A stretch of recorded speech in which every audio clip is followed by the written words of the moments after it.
빨리 여기 사직서에 서명 안 하면 실업급여 못 받게 하겠다, 회유와 온갖 협박 이런 것들이 오갈 수도 있습니다. 이때 최대한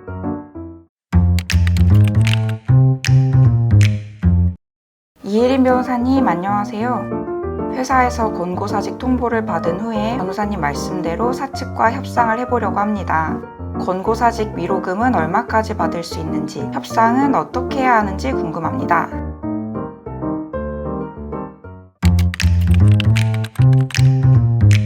저번 권고사직 편에서 권고사직을 당했을 때 그냥 퇴사하지 마시고 회사와 협상을 해서 더 좋은 조건으로 퇴사하시면 좋다 이런 말씀을 드렸는데요. 그러면 더 좋은 조건이 뭐예요? 어떻게 협상을 해야 돼요? 이런 질문들이 좀 있었습니다. 이번 편에서는 이제 권고사직을 당했을 때 회사에 무엇을 요구할 수 있는지, 어떻게 협상을 해야 되는지, 위로금은 또 어떻게 산정이 되는지, 그리고 이런 협상 절차는 어떻게 되는지에 대해서 하나하나씩 말씀드려 볼게요. 먼저 회사한테 권고사직 권유를 받았을 때 제일 먼저 요구할 수 있는 거 대표적으로 두 개는 돈과 시간입니다.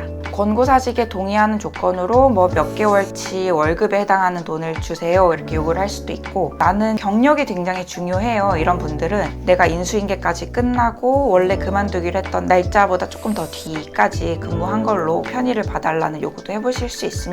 이렇게 내가 원하는 조건으로 퇴사를 하려면 일단 회사와 협상을 하셔야겠죠. 그럼 내가 얼마를 받을 수 있을지가 제일 궁금하실 텐데요. 일반적으로는 해고 예고 수당이라든지 부당해고를 당했을 때 이제 구제 신청을 받았을 때 뭐 받을 수 있는 보상금 이런 것들을 고려하면 1개월에서 3개월 이 정도 이야기가 많이 나오기는 합니다. 그런데 이 위로금의 액수는 딱 정해져 있는 거는 없어요. 업계마다 다르고 회사마다 다르고 근속 연수에 따라서 다를 수가 있거든요. 모 게임사 계열사 같은 경우에는 전 직원들 대상으로 이제 권고사직을 하면서 1개월치 월급의 위로금을 지급을 한 적이 있습니다. 또 모 제약사 같은 경우에는 9개월치 임금을 줬다는 기사가 또 있었습니다.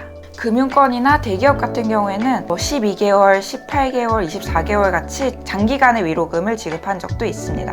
이렇게 협상에 들어가시기 전에 우리 회사의 관행이 어땠는지를 한번 살펴보면 좋고요. 우리 회사는 이전에 이렇게 권고사직 금액을 준 적이 없어요. 아니면 찾을 수가 없어요. 알아낼 수가 없어요. 이런 경우에는 우리 회사랑 같은 업계에 있는 회사 아니면 우리 회사와 좀 비슷한 회사는 어땠는지 이런 것들을 리서치를 해보시면 도움이 되겠습니다. 이렇게 리서치를 하시고 나면 내가 한 어느 정도 받을 수 있겠다 하는 그림이 좀 나올 거예요. 이걸 가지고 이제 협상에 들어가시면 되는데요. 회사에서는 이 사람을 빨리 내보내기 위해서 온갖 노하우를 다 사용할 거예요. 빨리 여기 사직서에 서명 안 하면 실업급여 못 받게 하겠다. 너의 원래 근무 태도가 어땠고 인신공격 같은 것들을 하면서 가스라이팅을 하면서 빨리 이제 사직서에 서명하게끔 하는 경우도 있습니다. 회유와 온갖 협박 이런 것들이 오갈 수도 있습니다. 이때 최대한 침착하고 그냥 덤덤하게 협상을 진행을 하셔야 돼요. 사실은 근로자는 조급할 이유가 전혀 없어요. 근데 많은 분들이 이런 상황에 놓이게 되면 굉장히 이 상황을 불편해하세요. 그래서 이 불편한 상황에서 좀 빨리 벗어나고자 해서 내가 원하는 조건이 아니지만